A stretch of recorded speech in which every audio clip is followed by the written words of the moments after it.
to Equal Entertainment. I'm Tracy E. Gilchrist. Under the Sea was at the top of the box office over the Memorial Day weekend. Fans lined up to see Halle Bailey star as Ariel in The Little Mermaid. The live-action meets CGI movie splashed its way to #1 in its debut weekend. The musical, featuring familiar as well as new songs, swam away with an estimated $117 million over the long holiday weekend.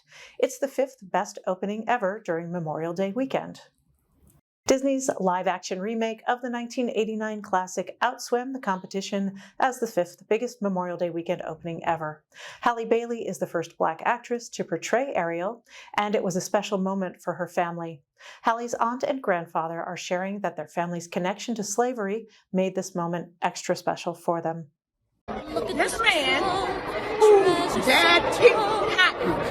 Let's go. Your father picked cotton. Yeah. His granddaughter is the star of the biggest film in the entire world. His father picked cotton. Oh, yeah. South Carolina. 5 years old. Now, who? The Little Mermaid already has a 95% audience score on Rotten Tomatoes. The Bayhive is buzzing about a special guest who made an appearance on Beyoncé's world tour in Paris, Blue Ivy. Blue Ivy is Beyoncé and Jay-Z's eldest child. Her grandmother, Tina Knowles, captured this moment during Beyoncé's hit song, Brown Skin Girl. Dressed in a stunning miniature version of Beyoncé's iconic gold ensemble, Blue Ivy radiated confidence and charm. You might know Marlene Forte from George Lopez, Fear the Walking Dead, and The Fosters, just to name a few. Forte is one of the most recognizable faces on television. Now she's starring in Netflix's The Lincoln Lawyer and ABC's The Rookie. I caught up with Forte to discuss her carving her way in Hollywood as a Cuban immigrant. Your kind of journey to becoming an actor wasn't an early one. So would you share a little bit about that background, please? Yeah, I am an immigrant, born in Cuba, and my parents did not take me out of Cuba to be an actor. They could have stayed in Cuba for that. They wanted me to be a lawyer, a doctor, something else. I'm the firstborn, and so I married my high school sweetheart, had a kid at 19. At 23, I was divorced with 3-year-old. And that's when I wanted to start my journey as an actor. But because I was a single mom and all that, I kind of took a very roundabout way. I had to find a job. And so I thought at the time it was the beginning of video stores. Yeah. And I was like, well, I didn't study film, so this may be the best way. I am the Cuban Quentin Tarantino. Nobody knows that. Yeah, exactly. I had a video store for about 6-7 years in North Bergen, New Jersey, around the corner from my parents' house. So my kid basically grew up behind the counter, and her name is Giselle Rodriguez. She is my best production to date. And she knows more about, she's a producer now. So she learned everything, just kind of absorbing it up like a sponge, like kids do. And then I was getting close to 30, and I was like, I am never going to be an actor, because everybody kept telling me, you're old, 29, you're old. Yeah. And I was like, okay, well, I better do this now. And Blockbuster had just hit the scene. I'm definitely aging myself. And I just thought, it's time. I still have VHSs.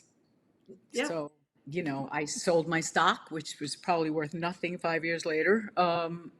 Maybe it was a little later than that, but and then I decided to, go to New York, get a waitressing job, be an actor. I got extremely lucky because there was a very small Latino acting company called Labyrinth Theater Company. It was called The Lab at that time, the Latinos Actors Base. And INTAR, which was there were 3 Latin theaters in New York, and that was the main one. And they offered us a little space, and I auditioned for this, and I got in. And I had no acting experience. I, went to college for English literature. I did a couple of things in high school, no acting experience. So I was their first temp. Oh, cool. So I was allowed, they met every Wednesday night, and I was allowed to kind of take notes and observe these 12 amazing actors, starting with Seymour Hoffman to Phil Hoffman to, Sam Rockwell and David Zayas and Paul Calderon and Judy Ortiz. I mean, Judy Reyes, John Ortiz. I mean, we were all like this bunch of young people. Paul Calderon was the Pope. He was the old guy with the experience, right? Uh-huh. So every Wednesday, I just took notes and learned. In about 3-4 months, they let me get on stage and start playing with them. I like to call, and then later on, we became multicultural, and it turned from the lab, the Latinos Actors Base, to Labyrinth. Mhm. And the rest is kind of history. If you Google what the acronym FUBAR means, you might be surprised. It's a military term, and it is also the title of Netflix's newest action comedy series, starring Arnold Schwarzenegger and Monica Barbaro as a father-daughter duo of undercover CIA agents. I spoke with Fortune Feemster Milan Carter and Travis Van Winkle about family and what it means to Feemster to bring gay visibility to the action comedy. The series is very funny. It's got action and espionage and so much, but it's also really about family. And some of that is the family between Luke and Emma, but you're Uncle Barry to the family. So it's also a little bit about kind of chosen family and the family that these people have to make together. And I wonder, would you talk a little bit about that aspect of the series? They say you can't choose your family, but you can choose your friends. And I think that's kind of what life is, right? But you actually get to choose your family. And I think that's what everybody will be able to pull from this, is that no matter what situation you're in, especially me, I'm from Philly. I moved to LA with no friends. And literally, I had to find family here. And I have people that I've known for over a decade out here who've become my family. And I think that's what this show celebrates. And it realizes that us working together at work, and from the Bruners bringing me in, and Luke Bruner mentoring me, I think that's what makes the world go round, is relationships. And I think that's what's at the heart of this show. Yeah, incredible. And Fortune, we've talked a bunch of times. We talked about this show, so this is probably a repeat question. Bring it on, Tracy. But you get to play this character who's quite different from many characters that you've played, in that Rue is a math genius and also gets to wield a semi-automatic and hang out the side of a helicopter. And would you just talk a little bit about being able to play this role and what that's meant to you? Well, I just had always thought, how cool would it be to get to do a project like this, something in the action world, but I never thought that opportunity would present itself. I knew deep down that if given that opportunity that I could rise to the occasion, but it's all about getting the chance to do it. So getting to be out there and be physical and use these weapons and be in explosions, like someone who looks like me does not, in Hollywood get that chance a lot. So I took that very seriously, and I wanted to do well, and I wanted my character to stand out in that way of being like, hey, like we never would have pictured that as Rue, but that makes total sense. And so I'm really proud of that work, and I hope it opens more doors, not only for myself, but for anybody else who might not be the typical action actor Star.